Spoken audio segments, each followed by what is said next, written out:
Okay, we'll call to order the regular meeting of the Batavia City Council for Monday, November 17th, 2014. I'd ask that you all please rise for a brief moment for an invocation to be followed by the Pledge of Allegiance. Tonight, as the City Council meets in our regular session, we are ever mindful of the responsibilities and duties before us.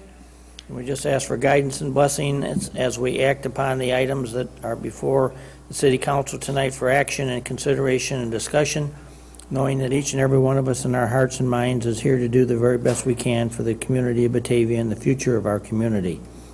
Also tonight, we want to remember those from our council and those from our community who are dealing with personal and family health emergencies, and we just ask that a special blessing be showered upon them.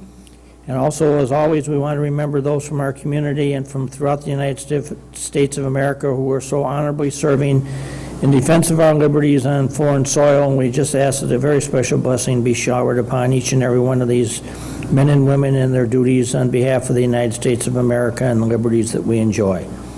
We ask for all these blessings. Amen. Alderman Brown, would you lead us in the Pledge of Allegiance? I pledge allegiance to the flag of the United States of America and to the republic for which it stands, one nation, under God, indivisible, with liberty and justice for all. Ask the city clerk to please call the roll. And just as a reminder, Alderman Callahan, you are absent until you're voted on to join the meeting. Brown? Here. Clark? Here. Alderman Atack is absent. Stark? Here. Chanzit? Here. Wolf? Here. Fisher? Here. O'Brien? Here. Alderman Callahan is absent. Homan? Here. Sam? Here. Vasilian? Here. Cerrone? Here. McFadden? Here. Let the record reflect that currently we have 12 of the 14 elected members of the City Council present and accounted for, so we have the necessary quorum to conduct business. Alderman Brown, I guess I would entertain a motion to allow Alderman Callahan to attend the City Council via telephone because of his absence from the community, but he's present via that means. So move. Second. Moved by Alderman Brown, second by Alderman Chanzit. Any discussion? Clerk, call the roll. Brown? Aye. Clark? Aye. Stark? Aye. Chanzit? Aye. Wolf? Aye. Fisher? Aye. O'Brien? Aye. Homan? Aye. Sam? Aye. Vasilian? No. Cerrone? Aye. McFadden? Aye. Okay, let the record reflect that that motion is approved by a vote of 12 yes, 11 yes. 11 yes, 1 no, and 2 absent. Alderman Callahan, you're now in the meeting. Can you hear us? Okay. All right, moving then to item number 4, which are items to be removed, added, or changed on the agenda, and I would recognize Alderman O'Brien, who has a motion he wants to make reference the matters from the public. Alderman O'Brien. I'd make a motion to move item 7 to item 5A. Second. Go ahead. Moved by Alderman O'Brien, second by Alderman McFadden, that we allow item number 7 being moved to item number 5A. It's my understanding we have some folks in the audience who wish to address the council at the early part of the meeting, so we're trying to accommodate that. So then we will go. I've always been advised as long as we don't start a public hearing, as you know, according to the agenda, we are scheduled to have a public hearing on the budget starting at 7:35. I'm always told I can't start it early, but we can start it late, and so we won't be violating any laws by doing this particular maneuver. Any other discussion on that motion to change the agenda? Mr. Mayor, we are not going to need the closed session number 20, item 13. We're not going to need either of those. No executive session? Okay. Okay, then, why don't we do this first motion of moving the agenda, moving it, and then we'll act on the entire agenda as amended, and we'll include that other one. Okay. So let's have a motion for the moving of 5A, or 7 to 5A. So move. We already have that motion. We already have the motion, I just want to vote on it. Okay. O'Brien? Aye. Callahan? Homan? Sam? Aye. Vasilian? Cerrone? Aye. McFadden? Brown? Aye. Clark? Stark? Aye. Chanzit? Aye. Wolf? Aye. Fisher? Aye. Motion's approved, 13 yes, no no's, 1 absent. All right, then we also want to have a motion for the approval of the agenda as amended, which will include that action, plus the announcement that we are not going to have item number 13 tonight. That would be the removal of the executive session. So I'd entertain a motion for the approval of the agenda as amended. So moved. Second. Moved by Alderman McFadden, second by Alderman Stark for the approval of the agenda as amended. Any discussion? Clerk, call the roll. McFadden? Aye. Brown? Aye. Clark? Stark? Aye. Jansit? Aye. Wolf? Aye. Fisher? Aye. O'Brien? Aye. Callahan? Aye. Homan? Aye. Sam? Aye. Vasilian? Saron? Aye. Okay, that one is approved, 13 yes, no no's, 1 absent. All right, then I move to item number 5, which is presentation of tonight's consent agenda. Alderman Stark? I do. The consent agenda reads as follows, that we accept and place on file October 2014 monthly building report and the Plan Commission meetings for September 17th, 2014, and the following approvals: November 7th, 2014 payroll in the amount of $752,487.83. The accounts payable check register in the amount of $4,055,045.34, and the city council minutes for October 20th, 2014. I move that we accept the consent agenda as presented. Second. Moved by Alderman Stark, second by Alderman Chanzit for the approval of the consent agenda as presented. Any discussion? Clerk, call the roll. Stark? Aye. Jansit? Wolf? Aye. Fisher? Aye. O'Brien? Aye. Callahan? Aye. Homan? Aye. Sam? Aye. Vasilian? Aye. Saron? Aye. McFadden? Aye. Brown? Aye. Clark? Motion's approved, 13 yes, no no's, 1 absent. Okay, moving into item number 5A, which is matters from the public for items not on the agenda. Alderman O'Brien, do you want to make an introduction on this? We have some folks from Keep Batavia Neighborhoods, and they would like to speak concerning what went on, I guess, with the Misner development on Kirk Road. And so Joyce Keene and compadres are here to do some speaking. I guess we'd ask everybody to give us your name, please, for the record, for the clerks. Good evening. My name is Pat Canale. I'm from Sugar Grove Township, and I'm representative for Keep Batavia Neighborhoods. I don't have a whole lot to say. These other people are a lot more knowledgeable than I am. I do want to say, though, we're very appreciative of you giving us the time tonight so these people can talk with respect to the issues that confronted them concerning the process that we went through concerning the Misner project and the industrial development on the east side of Batavia. I don't have a whole lot to say. I was struck tonight when I came in and I read the value statement that is on the wall hanging over here to my right with respect to what citizens of Batavia mean to this body. They're looking for innovation, they're looking for positive criticism, and that's why we're here tonight. We're not here to denigrate this process, but we're here to highlight some things that we think are important to the citizens on the east side of Aurora, or east side of Batavia, as well as the east side of Aurora, which is part of this project.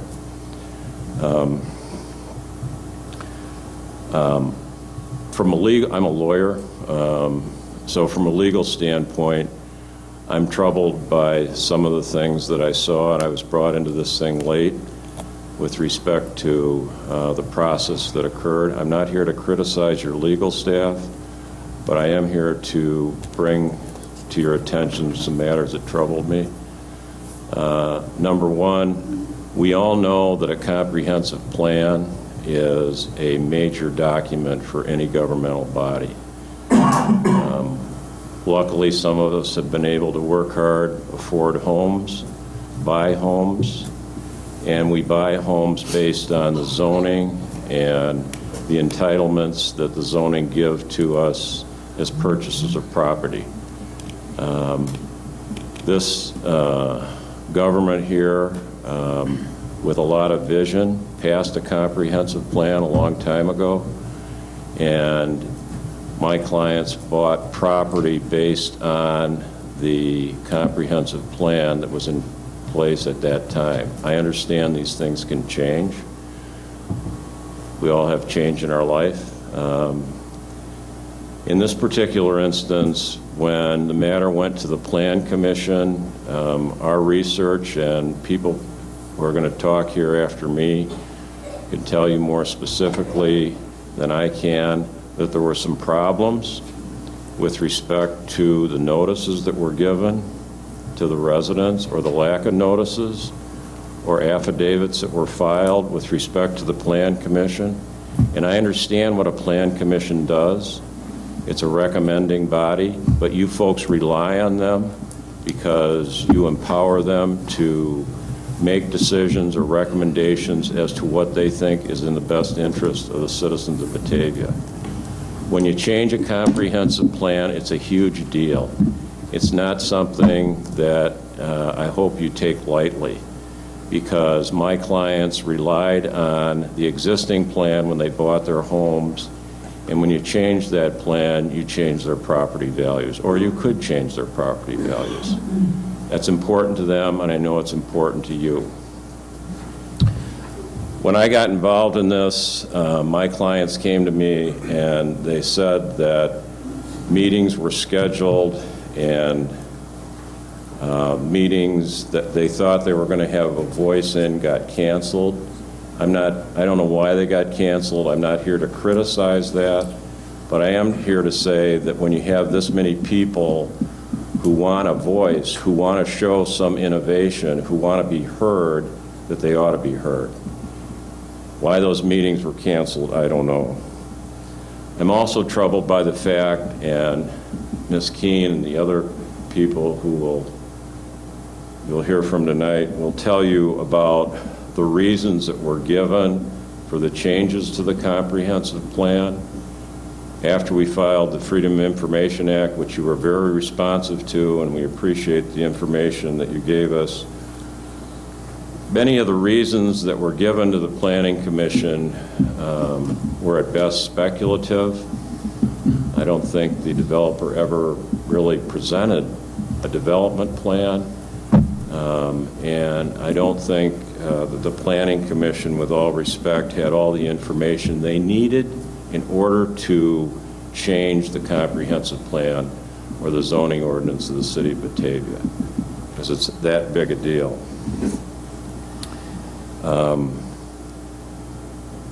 The criticism that we have is positive, it's not negative.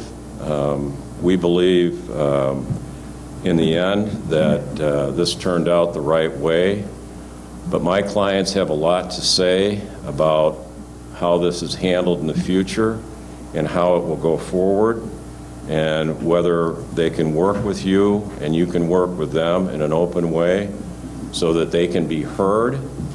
I know you want them to be heard, because that's the value statement that you have hanging over here on the wall. So on behalf of my clients, I want to thank you for giving us this opportunity and this forum to present their concerns with respect to the process. Thank you very much.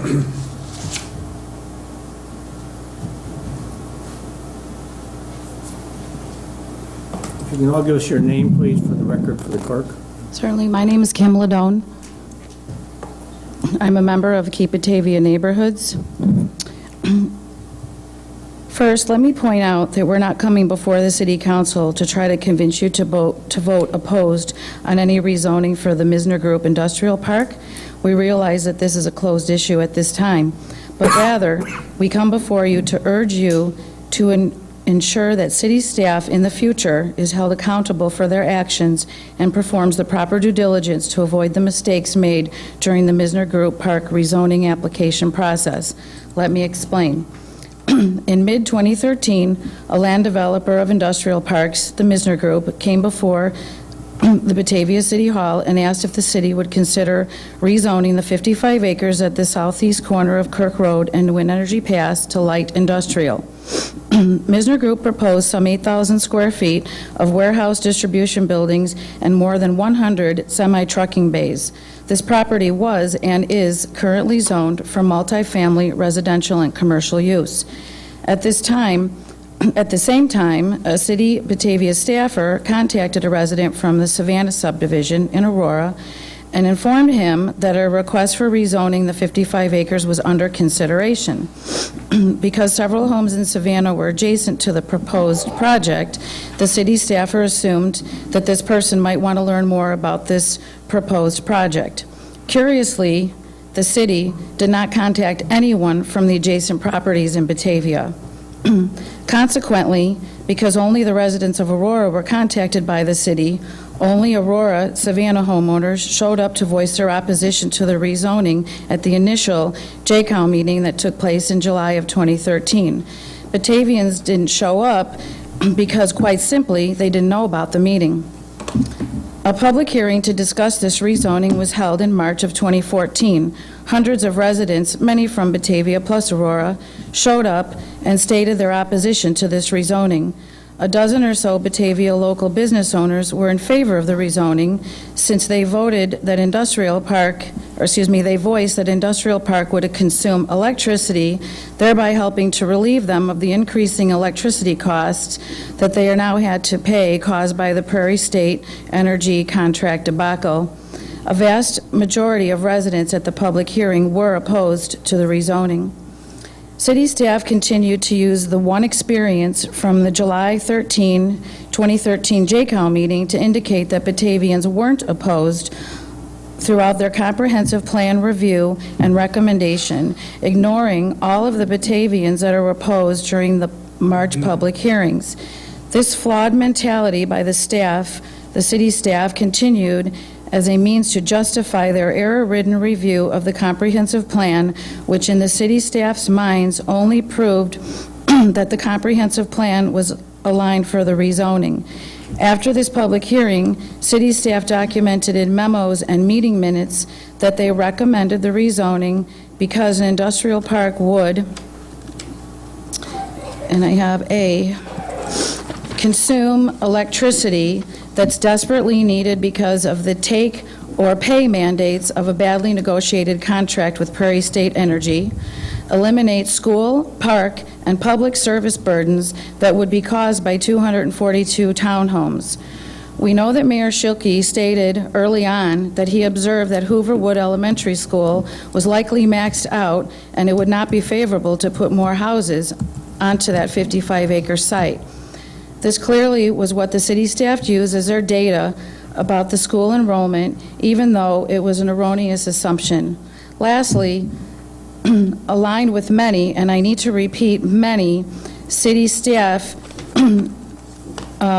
said that many of the goals and policies in Batavia's comprehensive plan for land use.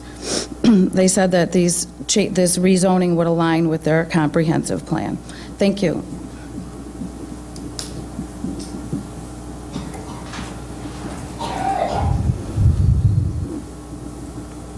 Hi, I'm Maureen Paskowitz, and I live at 640 Violet Lane in Batavia, and I'm a member of the Keep Batavia Neighborhoods. It is alarming that city staff did not provide its own analysis, nor ever address the negative effects on property values on Batavia and Aurora homeowners that, according to Misner's own consultant, would occur if the 55-acre industrial park were built. Given the known likelihood of negative impacts on the neighborhood's character of the east side of Batavia and the significance of the projected loss of property value, it is unthinkable that these critical issues were not given any serious consideration. Just take a minute to think about the impact of a decrease in the property value of homes with a conservative average value of $300,000 plus the loss of neighborhood character that would be experienced by the 2,300 Batavia homes on Batavia's east side and the 400 homes in the adjacent Aurora subdivisions. Instead, city staff chose to make the case that city revenues could increase by an estimated $144,000 to $2.7 million, with the vast majority of that coming from electricity usage by the industrial park, without any regard to the negative financial implications of the adjacent residential property values. We question why this number was presented to the Plan Commission and used as a major benefit for their vote, given that the developer never submitted a final plan for review.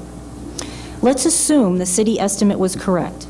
City staff omitted any evaluation in the recommendation on what this industrial park would do to the values of homes, an estimated $120 million in property value.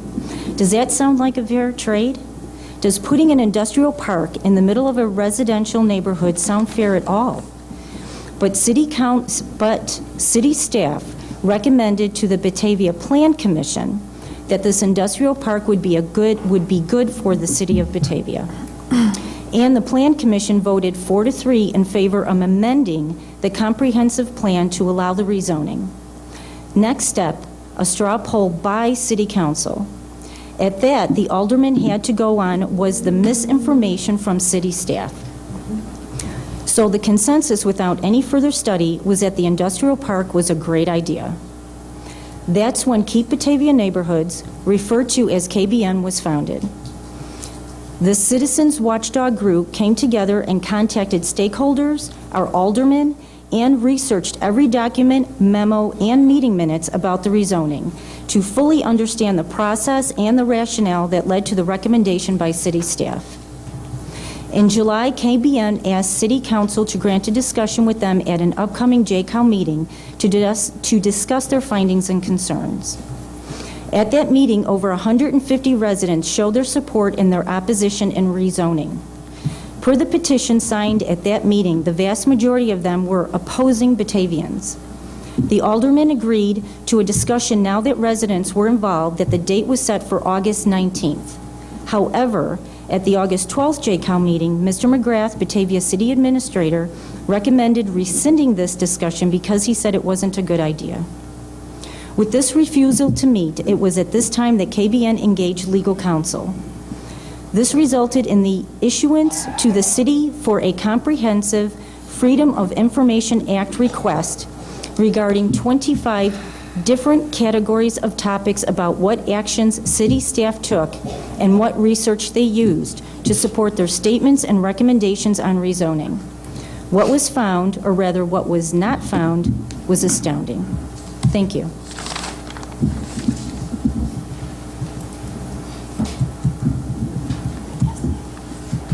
Good evening. My name is Susan Pollack. I live at 2031 Swan Lane, and I'm also a member of Keep Batavia Neighborhoods. Here are just 3 significant areas that we found inaccuracies and errors, among many, as a result of our FOIA request. Number 1, misrepresentation of school, park, or city services burden. The FOIA request uncovered that there was no backing or analysis done by city staff to quantify any of the assertions about school, park, or city service burdens. KBN found that none of the city agencies involved had ever been concerned about an overburdening of students, customers, or police or fire calls. City staff's recommendation memo of March 28, 2014 had no supporting evidence for statements they made regarding these services. KBN's subsequent research through Batavia Public Schools indicated that, in fact, those statements were indeed inaccurate, perhaps supplied by Misner's Group's research team, or simply untrue assumptions made by city staff and perpetrated to support their position against townhomes and for the industrial park. Second major area is lack of alignment with the comp plan. FOIA requests show that the city staff's report on how Misner's proposal of an industrial park would align with many goals and policies of the comp plan was speculative at best. We found that out of the 350 goals and policies listed in the comp plan, only one, finding more ways to make use of public utilities, clearly aligned with the comp plan. A couple of examples that we have to highlight the blatant incorrect interpretation of alignment. First one, an economic development policy dictates that businesses need to protect property values and neighborhood character. City staff indicated in their comp plan written review that they would ensure that Misner will protect property value and neighborhood character. KBN doesn't understand how city staff can enforce this. This was contradicted by several real estate professionals that KBN contacted, as well as the Misner Group itself, who conceded that property values would go down with the development of the industrial park. The only clue we had as to what city staff was thinking was that if they could make Misner Group put up some trees and berms at the perimeter, this would totally eliminate any property value and neighborhood character negativity. Another example, another goal dictated by the comp plan is that they must provide residents with more places to stay and to park, to play, and shop. City staff indicated that Misner's proposal will do this. KBN is not so sure how this aligns, but this affirmation by city staff that an industrial park will provide residents with places to play and shop demonstrates how the comp plan was run over roughshod in an effort to support the industrial park. There are many more examples like this about the comp plan where it was obvious that the goals and policies just weren't taken very seriously by the city staff reviewer. The last area I want to talk about is lack of procedural oversight. Several areas were discovered where procedures were not followed by city staff during this process. The following Batavia zoning codes and Illinois municipal codes are cited. First, Batavia zoning code requires written notices sent to residences within 500 feet of the property. We found that no Batavia resident ever received this notice prior to the March 2014 public hearing. This concurs with the FOIA documents, as there is no requisite affidavit required by the zoning code from Misner Group to the city that proves this notice was sent.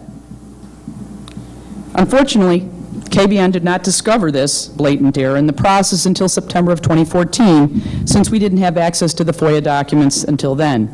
The point is that city staff did not follow the proper procedure, and without it, quite frankly, a public hearing should not even have occurred. Secondly, KBN's legal counsel notified Mayor Schelke in August 2014 that the city was remiss in their adherence to the Illinois Municipal Code that required the city to force a new public hearing for Misner's petition, since 90 days had expired since the Plan Commission approved it in April of 2014. It appeared the city was not even aware of this applicable municipal code. Why was it left to KBN to force this issue? Finally, Batavia zoning code requires that an evaluation of the city's infrastructure to appropriately serve the property if the official zoning map were to be amended should have been executed. KBN found no evaluation. Thank you.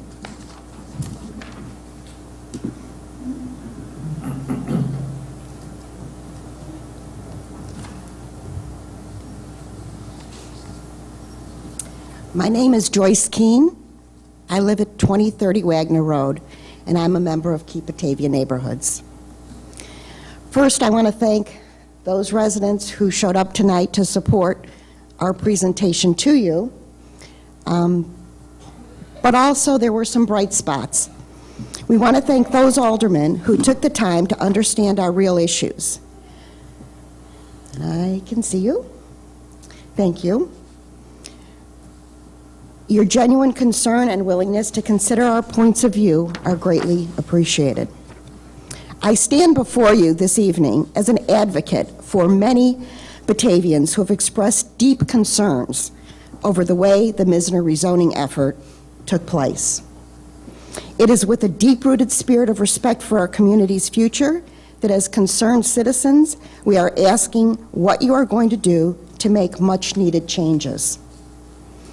City staff built the case that made the industrial park look good, at least to the Plan Commission and aldermen. Why was city staff building the case for the developer, and why should taxpayers pay their salaries to do so? 2 months ago, a group from KBN met with Mr. Mayor and Mr. McGrath. We provided signed petitions that proved 1,100 residents were opposed to the rezoning, of which 65% were Batavians. Why did city staff continue to say it was mainly Aurorans that were opposed when we proved this wrong? And it was that way all along. The Batavians were also opposed. During that meeting, Mr. McGrath concurred that there was the need to discuss further the details of what KBN had uncovered about what had gone wrong. Accordingly, Mr. McGrath granted a meeting with him. When I later asked to schedule the meeting, Mr. McGrath rescinded his commitment to meet, implying that Misner's surrender was imminent and therefore a meeting wasn't required. Although Mr. McGrath recently via email offered tentative suggestions to me that he might consider, these do not address any of the KBN concerns, and his ideas don't come close to fixing the problems. Mr. McGrath also indicated that KBN is now in a better position to provide insights if something like this comes up again. So let me see. That means that when city staff errs again, coupled with their lack of due diligence, that KBN will need to spend another $5,000 and hundreds of hours of research and effort to prove them wrong again. No. What is the rationale for suggesting that we should be ready to do this again? Is this an admission that nothing's going to change in City Hall and that we need to be on our guard? We surely hope that's not the case. KBN acknowledges that, for now, the rezoning process is dead, as far as Misner goes. But let's face facts, nothing has changed. No one at city staff feels it necessary to review any wrongdoing. So it's conceivable that a proposed amendment to the comp plan could resurface again and we would be in the exact same position. Don't we have a right to ask what can be done so we don't find ourselves in the same place in months to come? What is City Council's explanation of why you don't want to fix the problem? One of the investigative reporters that we're currently working with about this injustice believes that there is a blatant cover-up on the part of the city. Not good. How is City Council going to prevent future votes by Plan Commission and City Council that are based on incorrect information or intentionally misleading statements by city staff? The point is, city staff must be made accountable to make recommendations based only on facts. Pure and simple. Citizens need to understand your standards for due diligence. We want to reiterate that we tried to have a discussion with the city about what we've said here in the private setting of an untelevised JCOW meeting or a closed-door meeting with Mr. McGrath and staff. However, we have been repeatedly granted, then refused, this meeting. I suppose we could have chosen to go silent, but that certainly wouldn't help the residents in the future, would it? Before I conclude, please take what four of us just said here, as well as Mr. Canale, as one cohesive presentation. Anyone that follows in this group is not in our group, or anybody who follows is not in our group. Mr. Mayor recently recommended to me that we make this clear to you. Also, I am providing Mr. Mayor with a transcript of this presentation, as well as Heidi has asked for an electronic version so that you can make the entire transcript part of your permanent record. In summary, the city, per your own guidelines, must evaluate rezoning based on alignment to the comp plan. City staff committed grievous errors in their evaluation and made their recommendation for rezoning based on these errors. Plus, city staff never factored in that a significant number of Batavians were opposed to the rezoning and the reasons why. The comp plan amendments should never have gotten to the Plan Commission for vote, period.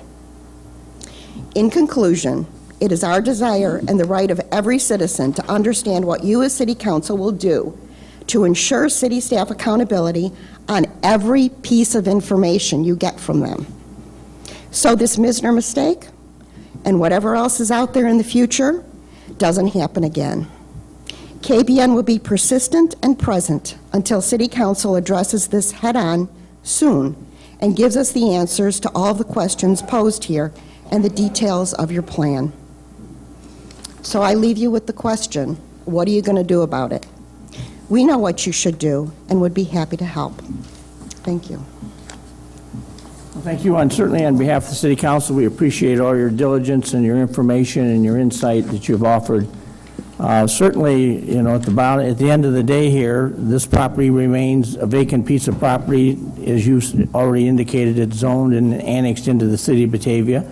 And I would envision that with the changing economy, as you and I have discussed along others, this thing is kind of laid somewhat dormant for some period of time based on kind of the lack of activity in the U.S. economy and the whole housing market throughout all of Batavia for since about 2008, 2009. You know, we went from building a couple hundred houses to 10 or 15 a year at the most.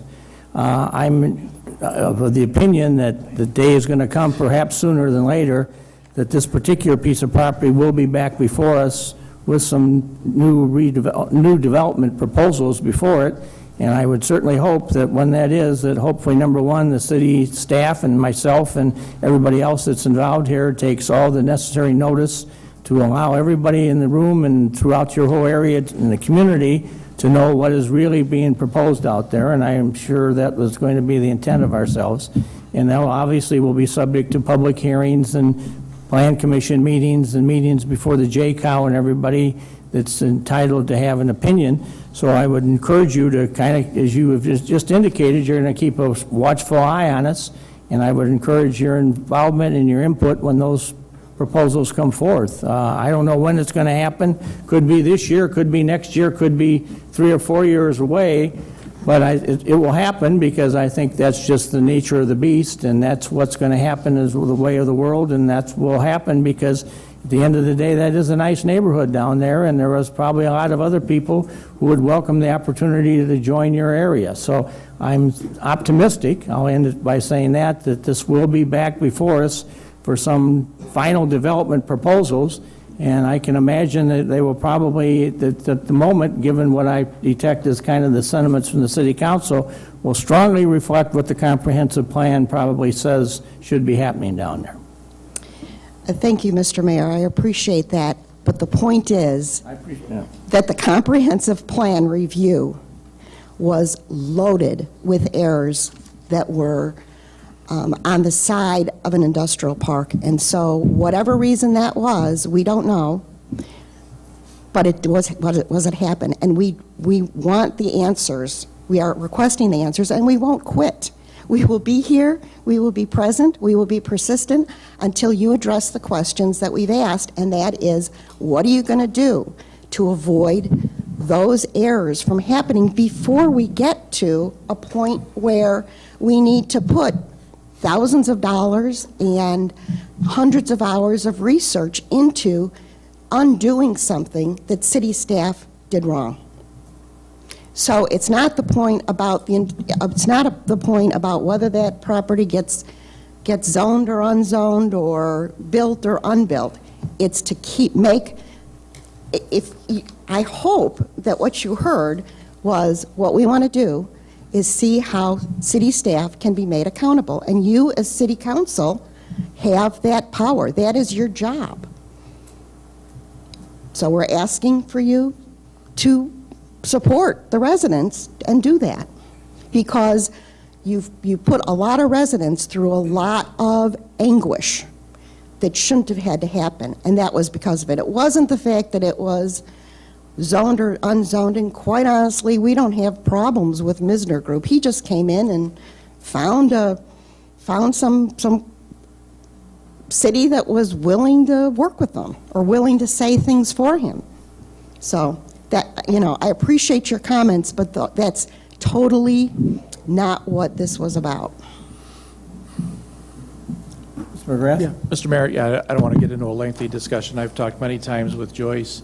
I think the staff is very interested in going through this entire list. I indicated to Joyce we would be more than willing to meet with them and listen to absolutely every single thing. Excuse me. I had a personal conversation with Joyce on many occasions.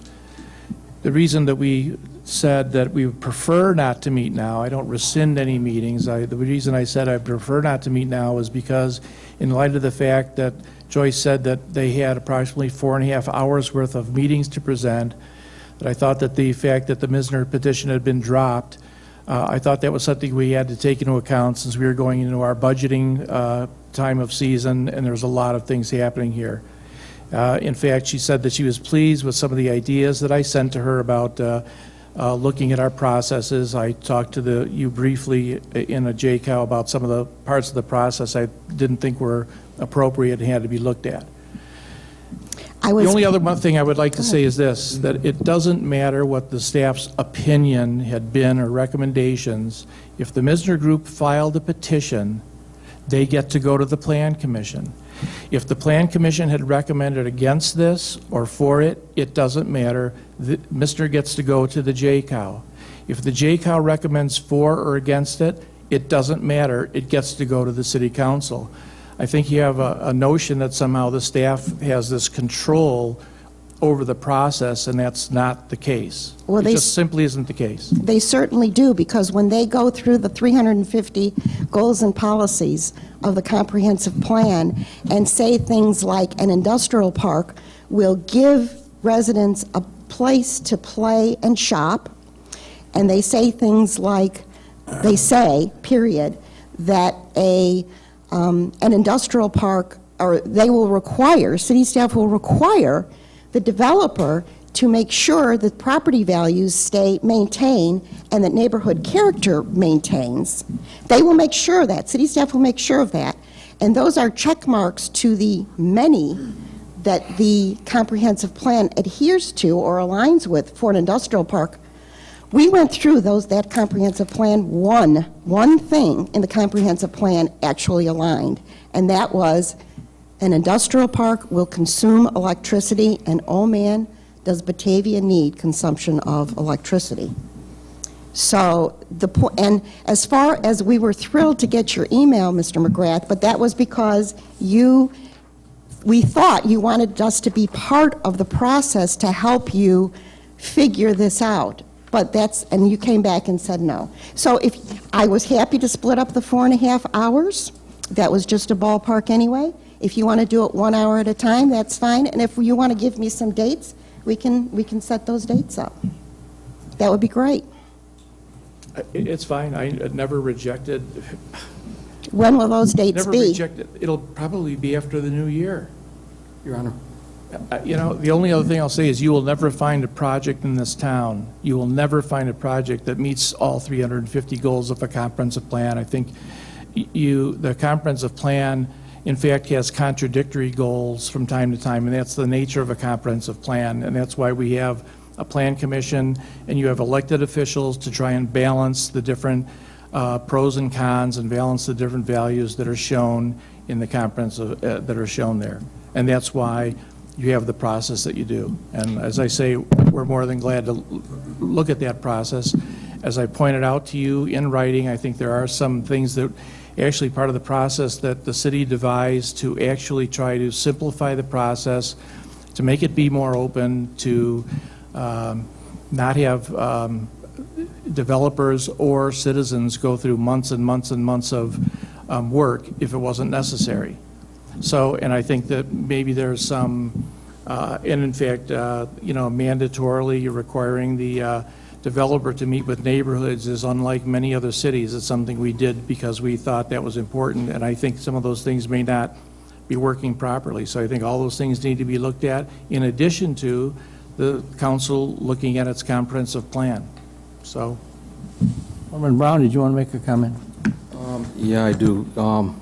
I agree with everything that Bill just said about that last statement he made there. But first, I want to thank the neighborhood group for being so active. But with that being said, there's some pretty serious accusations that were made here tonight. I have no idea if a lot of them are true or if they're false or misunderstandings. Certainly, I think we've got a very qualified staff, and I don't think we have anything to hide, nor have we ever had anything to hide. But I would ask that the neighborhood group be patient now that this has been brought forward. And, well, I guess it's been brought forward for many months now, but now that you've been down here tonight, be a little bit more patient. As Bill mentioned, there's an awful lot going on. We've got the budget, which we hope to get through the public hearing tonight, and then some other issues that are very, very pressing issues. But I would ask that Bill meet with Scott Buing, the Community Development Director, and start this review of what happened, and actually ask whether it be Bill or Scott or whoever Bill decides to review the minutes tonight of everything that was just said and all the accusations that were made, and respond back to the council as to what their response to these are, and then actually meet with the neighborhood association, and maybe after the first of the year set up a meeting and let's work together. Let's if there were flaws, let's find out what the flaws were, and let's work on fixing those flaws, and I'll move on. But I appreciate your appreciate comments. that, Alderman Brown, and that is all we want. We just don't, why would you put us through this again? If we could tell you what those flaws were, and you could have an opportunity to change them. Right. So I guess that we take care of that after the first of the year. So how soon after the first of the year? Sometime, first or second week of January, so we just have a meeting, and certainly by that time, have Scott give us a review back to the county, just the response to these things. Okay. The response to what? Response to these. your... All your comments. Thank you. I have another request. Joe Essling had asked for an opportunity to. Yes, thank you. My name is Joe Essling, 1930 Hills Road in Aurora, Illinois. I'm here on behalf of the Batavia VFW Post 1197 Men's Auxiliary. They're inviting everybody in the town to Thanksgiving dinner on Thanksgiving Day, free of charge. We served 100 people last year. We're looking to serve 150 people this year.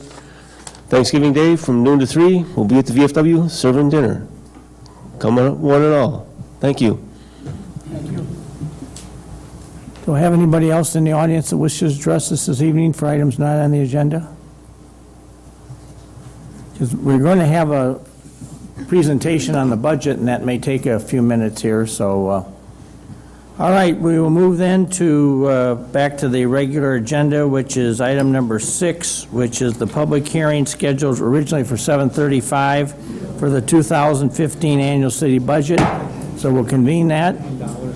Walk out. Do we have, Peggy, you want to make a presentation, please? I'm never going to go into change the agenda. No, me either. I didn't want to. I told Mike we shouldn't. Never again. I think we should have. Good evening. Tonight is a public hearing for public comment on the 2015 budget. I'll present just a short presentation on some of the highlights of the 2015 budget. The total budget is $102.3 million. $15 million of that is capital. We have debt payments of $4.3 million and an operating budget of $81.5 million. Someone pointed out to me that those numbers don't add up to 102.3. They do not. It's short $1.4 million, which is interfund transfers, which is moving money within funds but not actually spending it. This shows a breakdown by fund of how the spending is allocated. The city does its accounting based on funds. The general fund is the main operating fund of the city, and it pays for most of the day-to-day expenses of the city.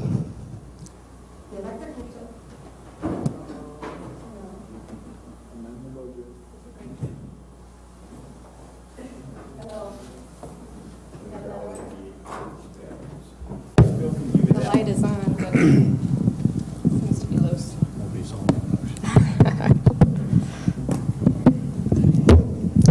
The electric utility accounts for 51% of our total budget at $51 million, followed by the general fund at $25 million, then followed by wastewater and water utilities.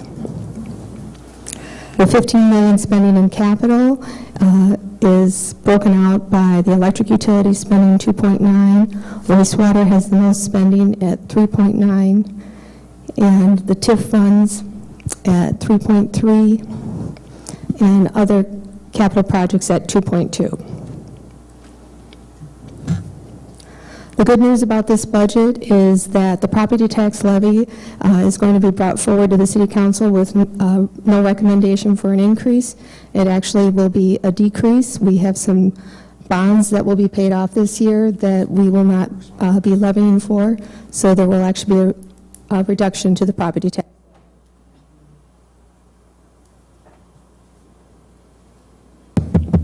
Grant funds of $1.7 million are included in this budget. We do have utility rate increases in all of our utilities. The electric utility has 6.5%, water 3%, and sewer 8%. And overall, our operating costs are expected to increase 2% over 2014 spending. Where the money comes from and where it goes, these are just some charts that show our major revenue sources. Sales tax is our largest source of revenue at 35%. Property tax is 25%, and utility taxes are 16% of our general fund revenues. Operating expenses for the general fund are primarily for police and fire, which represent 53% of our budget, followed by public works, which is our street and buildings and grounds and administration. So as I mentioned, our property tax levy will decrease. It keeps cutting out on me, I'm sorry. If no one else in the area reduces their tax levy next year, then the city of Batavia will likely have the lowest property tax rate for municipals in the area. No new other revenue sources or fees are proposed in this budget, and the home rule sales tax that was approved earlier this year is going to the electric utility to provide rate stabilization of about $1.4 million for each of the next 4 years. The majority of our budget is for wages in the general fund. $18 million of the $24 million that's budgeted is for wages and benefits. So there's just a very small portion for contracts of $3 million and supplies of $1.5 million. Our wages are going to increase 4% over 2014 spending, and that's because we've had some extended vacancies during 2014, and then we also have a new position proposed in administration for next year. The general fund will have a 2% increase to their operating budget. Salt and de-icer has increased. It's budgeted at $40,000 over last year's spending and $165,000 over the prior year. And then our brush program also had some increases in expenditures. And then we have some equipment purchases budgeted for $157,000 and vehicles for $113,000, which are primarily for police vehicles. And then we have $625,000 in capital transfers to our capital funds.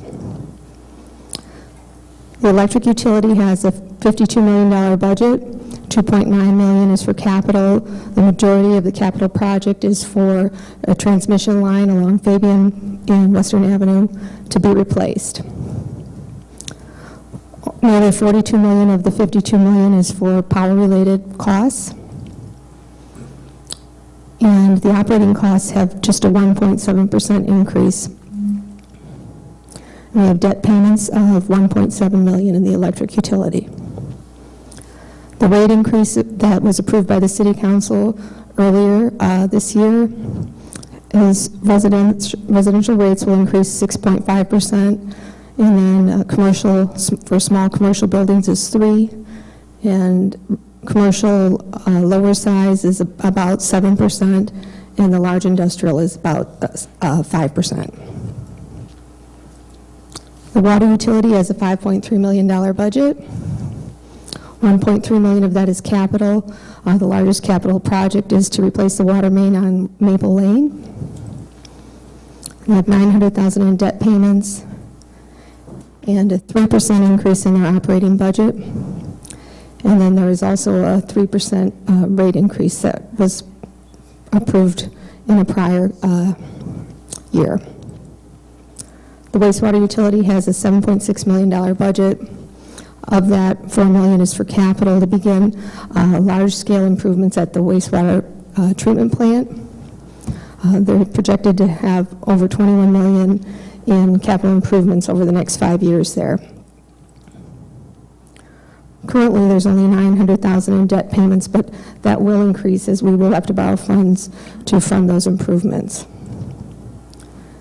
The operations for the wastewater utility have a 4% operating increase. We've budgeted for $2.2 million in loan proceeds for next year and an 8% increase for rates. Capital projects, we have Houston Street streetscape projects budgeted for next year. That will be paid for from reserves from the street fund and from TIF. $1.1 million for the street program for resurfacing. That will be paid for through an IDOT grant.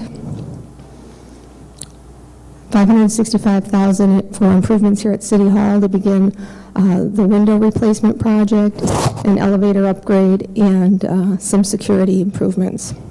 And that will be funded with reserves in the capital fund. We have $500,000 for Main Street reconstruction engineering, and that is funded by an IDOT grant. $385,000 for public works vehicles and equipment, and that will be funded from reserves from the capital fund. $321,000 in drainage projects, which will be funded from reserves from that fund. Pedestrian crossings, which are 80% grant funded. Safe routes to school, that's 100% grant funded. So you can see we are receiving a benefit of several grants here. And then $100,000 for the Art Stop parking lot, which will be paid for with TIF. And engineering for Main Street and Deer Path Road intersection, which is being funded 50% by the city and 50% by King County. And that is all I have, and then I would open it up if there's any comment from the public in regards to the budget.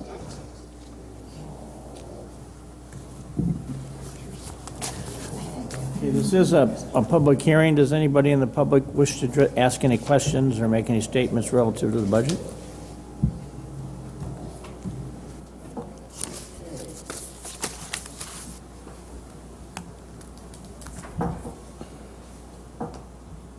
Anybody in the council want to ask any questions or make any statements? Pete Gehring, I'll bring it up. We talked about, I wasn't at the last meeting Thursday night, but the previous week, about the brush fee. That we're not covering the cost of the fee that we have. Anybody else want to raise it, try to cover the costs on it? Even if we step it up over the next 3 years. And that was the whole idea of having the fee to begin with, was to try to cover some of the costs on it. And to just ignore that fact that the costs have gone up and leave the fee the same, I think is foolish. I would agree with you, Alan. I think we're going to pay for it regardless. If it's coming out of the general fund, then we're still paying for it. So at least this year, we know what our costs are. So, and we identify them. So I would agree with you. And I know I said in I think it was 2009, 2010, when the fee came out, the original fee I think was $5 or $6 to cover our costs, and I was all for keeping it at that time, and it got cut to $3. So I would agree with you. I'd say it's something to identify our costs. I support it. I think I was a big supporter of it. 6 years ago, wherever it was. The tricky part too is we're going to be taxing, this on to all utility payers that may or may not use it.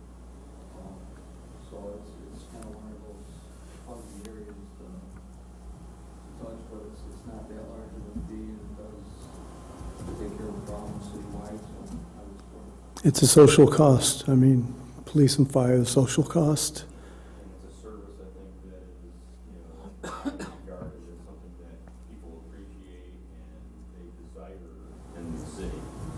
So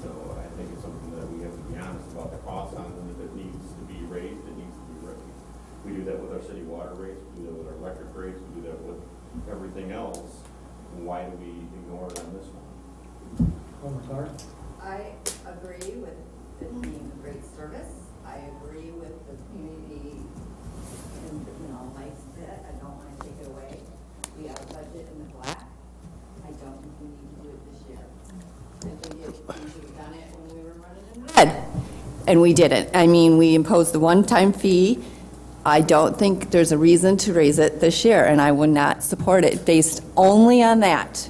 I'm not telling anybody I want brush to go away. I'm not any of that. It's just the fact that we are making ends meet without having to raise the fee. So I don't think it's necessary at this time. I know that we're just covering it other ways. So I would not support it.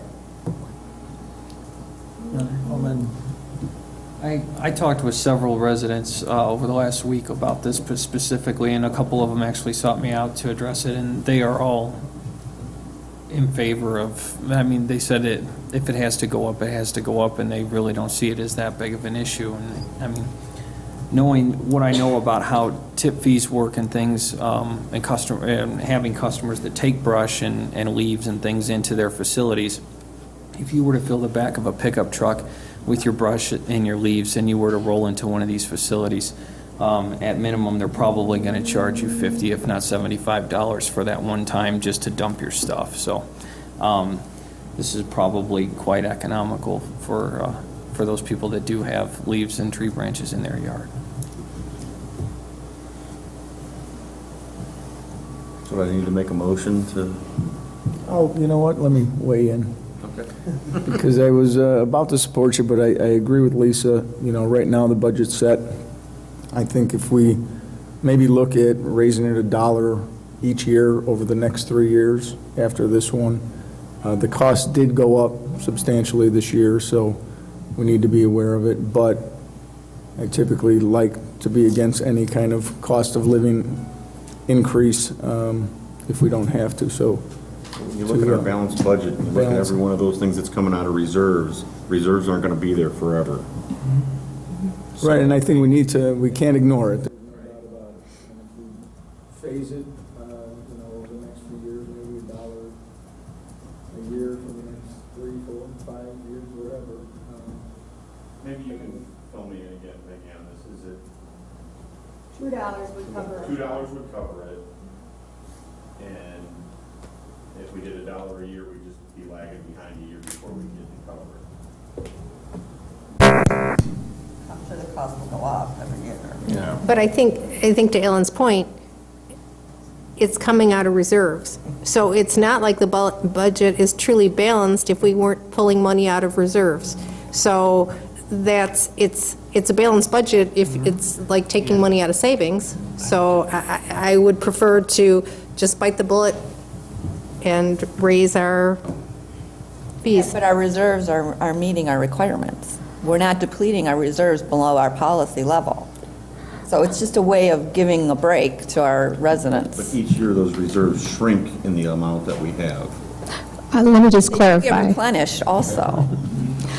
We're actually not using reserves, we're using other revenues to fund it.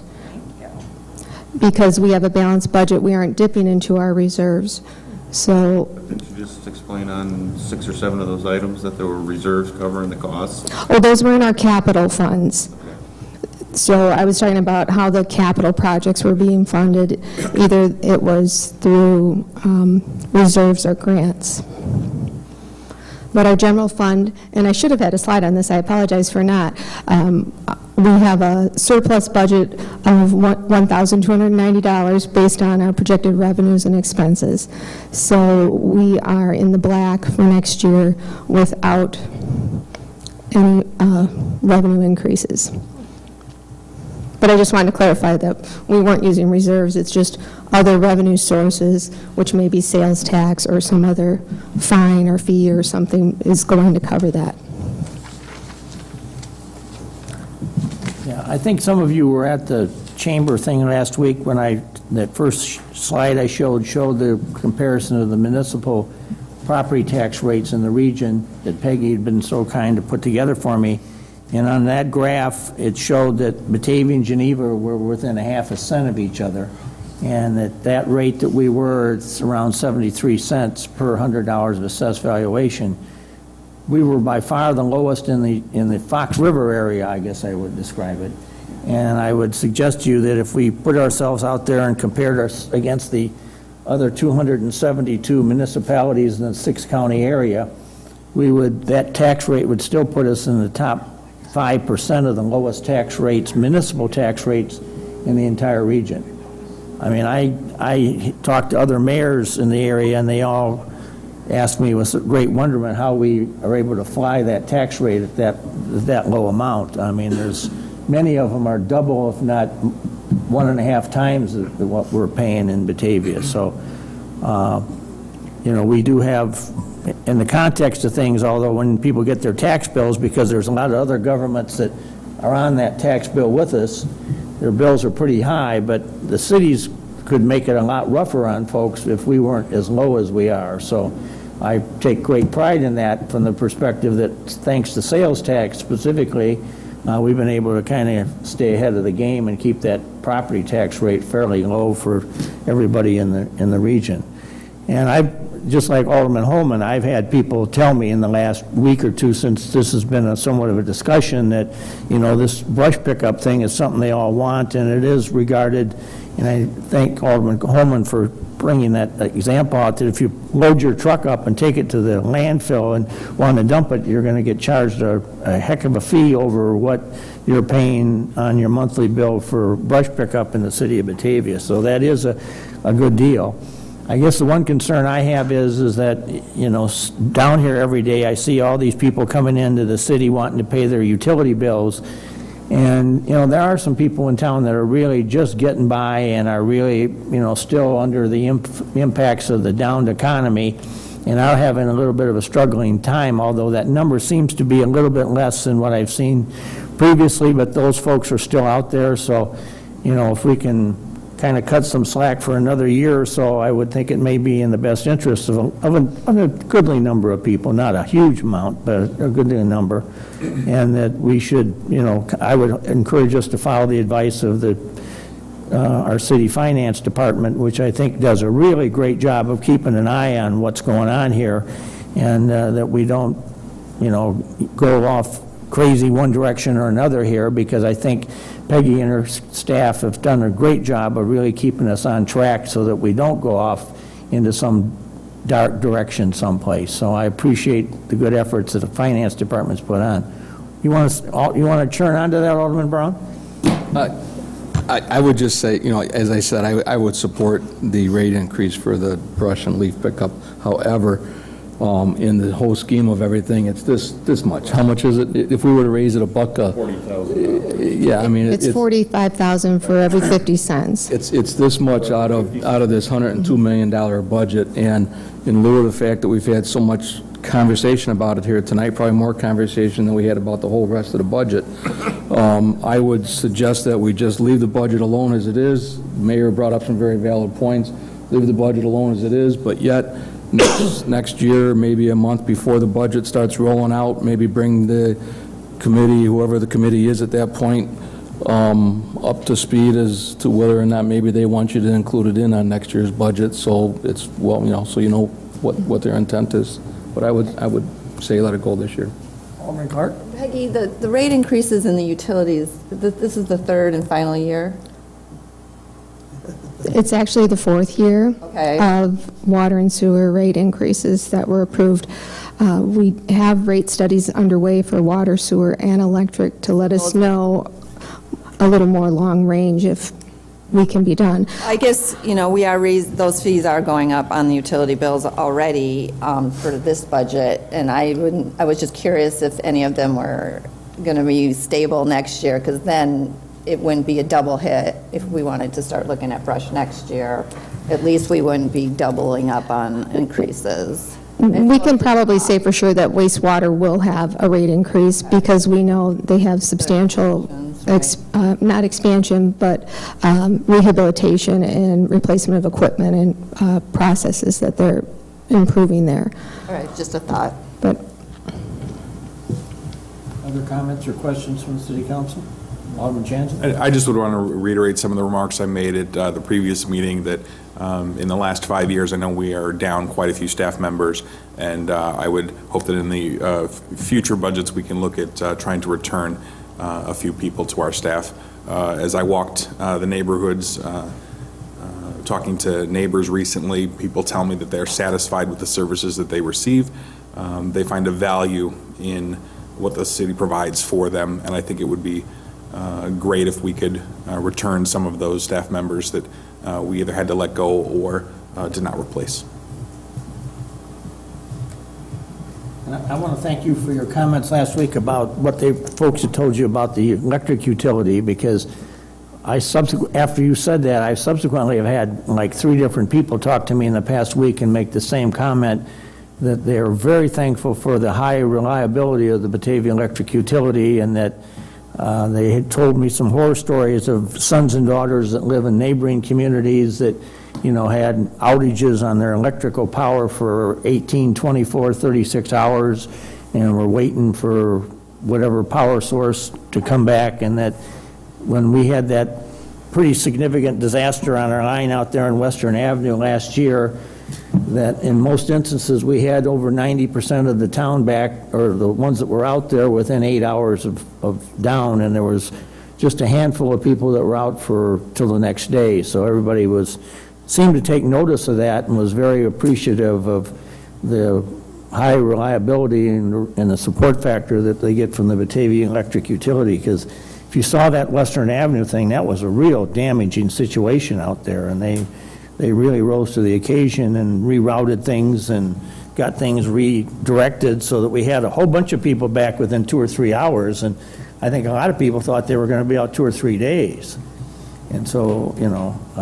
That being in my ward, that's exactly the instance that people were bringing up, and they were very, very appreciative, because they know that the people that work on the lines and whatnot are our neighbors, or they live close by. I just say that would then be a testament then to the councils prior to me being on the council, the people who had the vision to at least get the 38 kV system up and going, to make our system a redundant system. So there's always something ready to fill the gap. And lastly, just for city staff, again, they took a big hit tonight, but the guys in the electric utility department, these guys, I mean, when there is an outage, those guys are right there. I mean, they just respond, leave their families, however, tough night it is weather-wise, they just get out there and get it taken care of. And so if it was ComEd, you might have to wait a few days. So I think our residents are very fortunate to have, a utility with employees that feel, responsibility that they have to get out there. So just putting the credit where it's due. Okay, I think we will roll this over, and we'll be acting on the budget then at the next city council meeting. Thank you. Is that your intention, Peggy, to have us? Yes, there will be a resolution on the committee of the whole meeting tomorrow evening for approval at the next council meeting. Thank you. So everybody knows kind of what our game plan is there on the budget. All right. I'll go ahead and adjourn the public hearing. And we will roll back to item number 8, which is presentation for Batavia Main Street. My sincere apologies for making you have a civics lesson here tonight for... At least there was 3 people that wanted to stick around and listen to us spend money. Nobody wanted to listen to me. My name is Marie Krolikowski. I live at 323 Sauk Drive in Batavia. And I'm here to update you on Batavia Main Street. I'm on the board, so... Anyway, 81 Main Street volunteers donated 175 hours for planning meetings and programs in the month of October. And as part of the ongoing retention meetings, Main Street met with 2 businesses in October to learn about their business and how to help them grow, which, as you know, is a big part of Main Street. Unfortunately, Batavia Nutrition, which was located in the Batavia Plaza, did close. However, we have a new business open at 239 East Wilson Street, and that's called Furniture Dollies. Really great little business. She paints furniture, that type of thing, which is really pretty on trend right now. Some Main Street successes. Over the weekend, we hosted the first ever downtown Batavia holiday market. That was led by 3 Batavia retailers. It was the Salvaged Heart, Vintage Wares, 715 Vintage, and Beatitudes Antiques. There were over 20 vendors to include vintage, artisan, handmade, one-of-a-kind items. Literally, we had hundreds of people come and shop this market. For the first time was incredible. It was held Thursday through Saturday, and it promoted independent retailers and living local. And I went on one of the days, and really impressive, really just awesome. During the Art in Your Eye, Batavia Main Street enlisted the help of volunteers from Chip in Batavia and Baird and Warner Fox Valley, which I happen to be an agent at. For their assistant, Main Street shared funds through that were raised through Art in Your Eye, and we were able to present a check for $1,400 to Chip in Batavia. And that's to go towards efforts to help the homeless students in the Batavia School District. Main Street's now also partnering with the Batavia Foundation for Educational Excellence for their fundraiser in March. So more great things coming, more revenue, hopefully more money to pump into the downtown. Looking ahead, if you missed the holiday market, there'll be one more chance of shopping with the Artisan Collective in December. The date's to be announced, so just check the Downtown Batavia events calendar or keep up with the downtown Facebook page, the Main Street Facebook page. Sunday, November 30th, 5:30, Batavia Park District will host their annual Celebration of Lights Festival.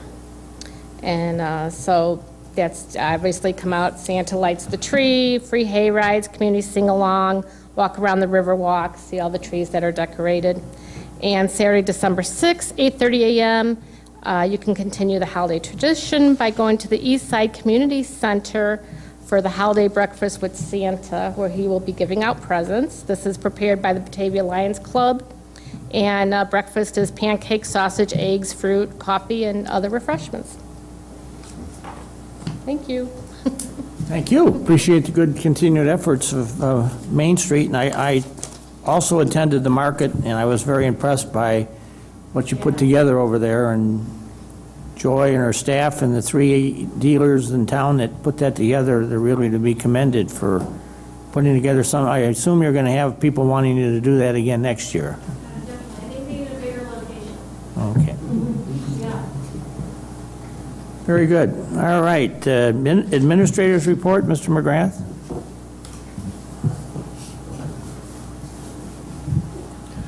Thanks, Mayor. There's one more brush pickup left, and that is the week of December 1st, and that's for the entire city. So hopefully things aren't covered by snow, but that is an opportunity that people will have to get rid of their brush. The LEAF program, we're picking up the east side this week. This is the last portion of the LEAF program as far as the city picking up leaves.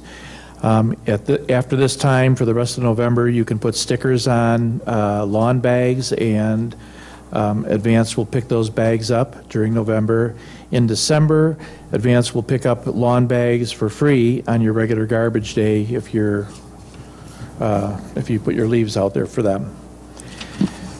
Siemens is anticipated to start removing the asphalt areas along Van Nortwick and McKee Street this week.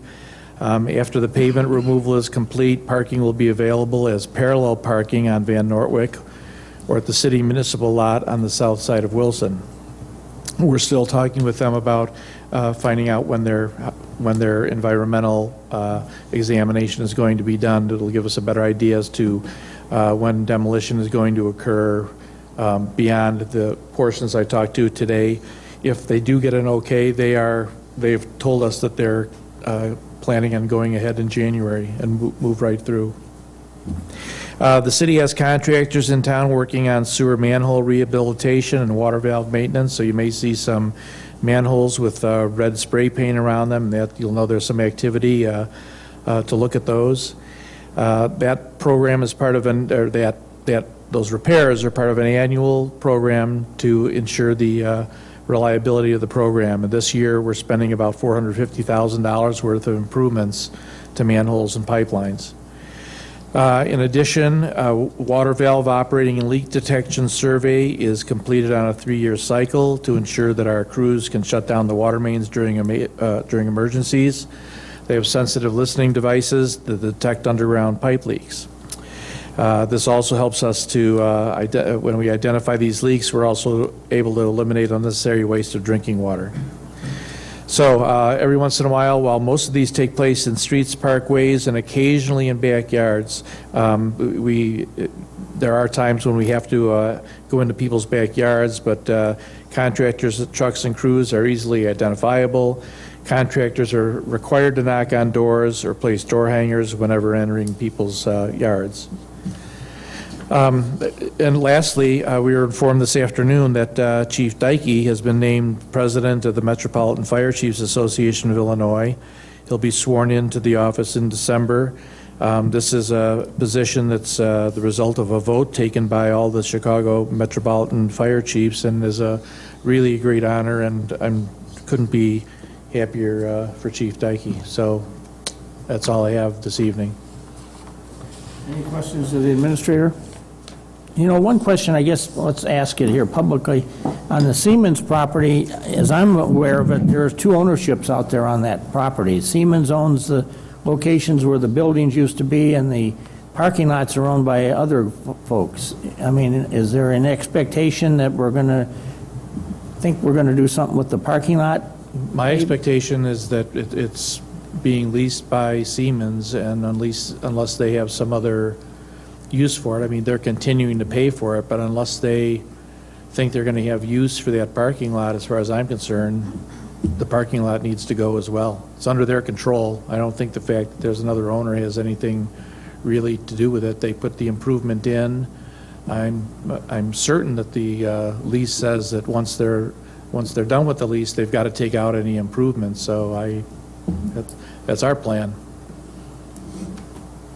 You know, unless the school, somehow the school's used it a few times, unless there's some community need or desire for it. Well, in the staff's discussion with the folks from Siemens, would you kind of pursue that and find out what their intentions are, so that absolutely, the council I'll let and you know. myself Sure. have some understanding? Because I can see where some people have some expectations about what's going to happen there, and Siemens, I'm sure, owns that property where the building foundations are, but you go further west there and you got a sea of parking lot that I don't think I'm pretty sure they don't own the land. I know they have that lease deal, and I was just curious to know what the plan was going to be as it revolved around that asphalt. I'll check it out. So I thought I should get that out here so everybody on the council could know that and understand it too. So, sure. Thank you. Anything else? Okay, committee reports, Community Development, Alderman Brown. Thank you, Your Honor. Tomorrow night's Committee of a Whole meeting is at 7:30. A couple items for CDC, and that's land cash amendments and zoning code amendments. I will not be here tomorrow night. Fermi Lab has got that reception tomorrow evening, so I asked Alderman Clark if she was going to be in attendance tomorrow night. She is, so she'll handle the meeting, and then Alderman Atack is going to take care of the CDC items for me. So I'll be out at Fermi Lab. And I'm going to try to get there with you, but I've got about 3 other things pulling on me at that same time, so I've talked to Fermi Lab and told them that, so I may or may not be there for part I of it. may or may not see you then, right? There are several of us, I think, that were hoping to attend that. How long does that presentation go? I have no idea. Because it sounds like we could have a quorum issue unless we're all just, cutting out early. As long as you got 8 of you here, I think it's still going to be okay. Who's planning on going? Because I know I am. I figured I'd leave early Yeah. to be here. That's 4 are going to Fermi Lab. You can be back, Marty? Marty, you with us? Yep, I'm here. I am flying at that time, so I will be late, depending on how long it goes, but I should probably be there, I'm guessing closer to 9 probably. Well, it sounds like there'll be a quorum, right? If there's 4 of us going to Fermi and the rest are going to be, Well, that's 9, and should be, well, he's going. Marty won't Who's be. going to be here? Why don't we go that way? 3, 4, 5, We have a Lisa, full agenda. Lucy. Yeah. You got 8? You counting 8? Yeah. You're going to be here, right? I'm going to be here. And Lucy will be back? Lucy will be here, yeah? Well, if something happens, don't hesitate to call. I'll leave early if we have to make sure we've got a quorum. Push somebody back from Fermi if we have to. That's fine. 'Cause This is a pretty extensive agenda, and I'd like to have as many here as possible for the final one on the discussion on the HR person and all that stuff. So I encourage as many of you can, once you leave Fermi, if you can come on back for a few minutes. Yeah. Okay, also, Wednesday, November 19th, is a plan commission scheduled at 7:30, and Monday, November 24th, is a historic preservation meeting scheduled at 5:30. I'd like to thank everybody that was able to participate in the toy drive tonight. I know it's hard for everyone to reach into their pocket. There's so many demands on us with all the different organizations that are trying to help out everywhere they can, so anything we can do for the Access Toy Drive is appreciated. And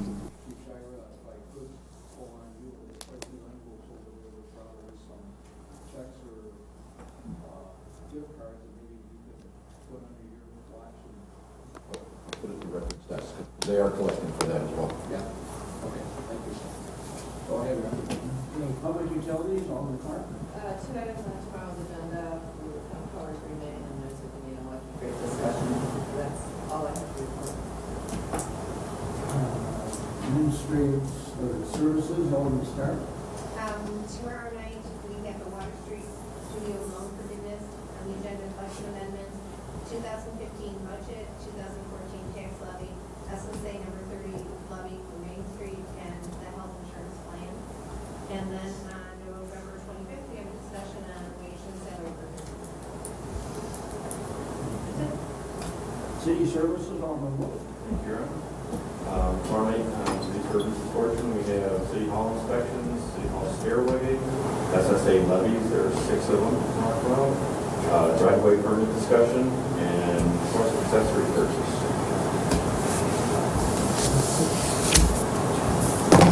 All right, do we have other business in the council tonight? Alderman Carl? Yeah, I just wanted to bring up, we saw a good example tonight of how involved and caring our community is, but some of that happened this weekend on a positive light. Some people got together and donated a special needs shopping cart to Berkeley. It's designed from seniors down to children, and it's called Caroline's Cart. And it's pretty cool that happened in and of itself, but when we brought it there, the real cool part is there was a family there that knew it was coming and already was there using it. They have 3 boys, one with special needs, and they haven't shopped together as a family because they had to divide and conquer. So they were really excited about this cart, and they're relatively new to Batavia, and they thought it was just the neatest thing that how this community kind of pulled together and provided this, and it was really a cool thing. I'm hoping there will be some PR out there for it coming soon, but just wanted to mention it. Another thing too that I thought was neat that Berkeley, the people at Berkeley were really excited about it too, and there was Ruby and Judy were fired up, but I learned also that they already are delivering to Olmsted. They do delivery service and to anybody with special needs, and I thought I didn't know about that, and I thought that was pretty cool too. So just wanted to mention that. All right, thank you. Anybody else? Under the mayor's report tonight, just to piggyback on what Alderman Brown has just said, I want to thank everybody for your donations to the toy drive. And I would like to extend an invitation to any of you who are available that on Sunday afternoon, December 14th, is going to be the toy distribution program. And it's going to be over at the old First Baptist Church at Washington Avenue and Wilson Street. And we'll get out a memo at the exact time, but it's probably from about 1 to 4. And during that 3 or 4 hour time period, we'll run through there probably in excess of 400 Batavia families. And they won't be bringing the children. We ask them not to bring the kids. But the parents come and we have volunteers that have been doing this for a long time come, and they take these people one at a time with a shopping cart or some type of a carrying device, and we walk them through, and they get to pick so much, depending on how many children they have and volumes of whatever they have going. And I guess I'd like to invite any of you who'd like to come over and either help volunteer or just observe the process for a half hour or whatever have you, that, you know, we've tried to do this before. I'm always there, and Alderman Brown has stopped by on occasion, and some of the rest of you have been in. But it's open if any of you'd like to stop by. You don't have to stay, but if you'd just like to see what this is all about. At the end of the day, you know, Roy and Rudy, who are kind of running this thing with Dottie Fletcher, tell me that they're of the opinion they think we're going to get about 600 families in there based on what they had last year and what they've already heard. And a number of these people tell me as they're walking out the door, many with tears in their eyes, that thank you, Batavia, for doing this for me, because without the help of this, I would really have a stretched Christmas, or I may not have much of a Christmas. So you really kind of get a good feeling in your heart that, and we've been doing this now a long time. This thing has kind of evolved over the years, going back to right after World War II. We started the idea with the Batavia Rotary Club, and they would gather some broken toys, and we would take the broken toys down to the old Batavia fire station, and Chief Richter, who was then the fire chief, took great pride, and we only had one fireman on duty every day at that point in time. And Chief Richter and the paid man who was ever on duty, they would probably spend most of the month of December there just repairing toys. And one thing Richter learned a long time ago was, in those days, people still had stuff in their closets, and many of it was old cast iron toys. And so people would bring in the cast iron toys, and depending on the condition of them, he'd paint them up, or he'd do some kind of minor soldering or whatever to them. And then he had these 2 or 3 guys in town that were antique collectors, and he'd call these guys up and say, hey, I got some cast iron down here, you want to come down and buy it from me? And they'd go down and buy these toys from Richter, and then Richter would have $400 or $500 in cash that he then would turn around and give to the Rotary and say, go to the toy store and buy some toys, and you'll have some new stuff along with this repaired stuff. But the Batavia Fire Department got, and I have some pictures of this, they took great pride that they normally would produce between 50 and 100 bicycles. That they would, the police would find an abandoned bicycle, they'd take it down there, and the firemen would repair these bicycles. And there was a lot of repaired toys given away for about a 20-year period there, from about 1945 to 65, 70, when we kind of slowly got the fire department out of the toy repair business, and then we evolved into the access movement, and then we kind of got to the point we are today where, you know, it's basically donations of new stuff, and we don't do much repairing anymore. But it's an interesting little tale about how we started this with broken stuff, and then some of the antique broken stuff we were able to repair and sell it for some money and buy new stuff. So it's evolved over the last few years, and we have some people that are very generous with us on this, and they want to remain totally anonymous. And it's not unusual for several people to show up and give us checks for several $1,000s to help go buy the toys that we then hand out on the 14th. Many times in this whole thing, we have some competition, specifically with some of our businesses on Randall Road, where we kind of go out there and play one against the other and say, well, so-and-so says they'll let us come over here and they'll sell it to us for 20% off. Well, you give us 25, you know. You'll play one store against the other, and normally they've been pretty supportive and responsive of giving us some really great buys on toys. And so we're in the process, these checks that we got tonight from will go a long way, and I know there's some other checks coming in, and I get some checks anonymously dropped off. We have this one lady that doesn't want any credit, but she always drops off a real nice check, and very kind of quietly, sometimes she'll stick it in the box outside where you put utility bills or whatever have you.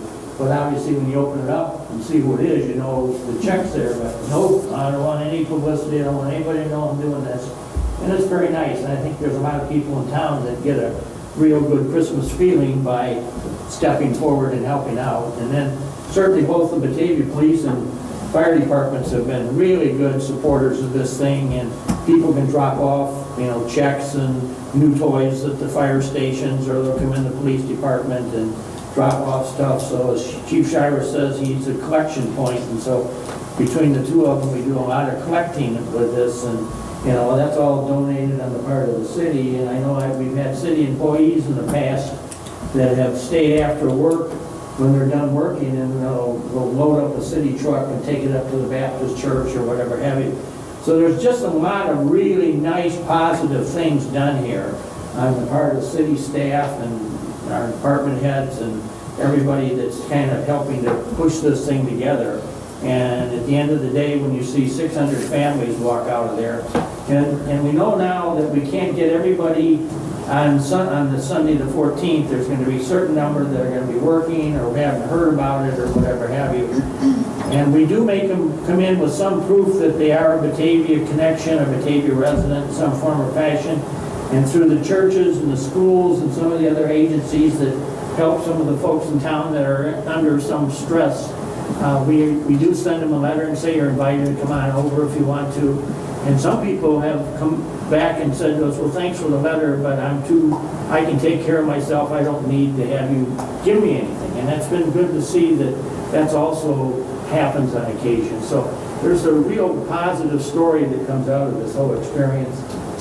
It makes you feel good that you're a Batavian, because as I look around, I don't see a lot of other places doing this.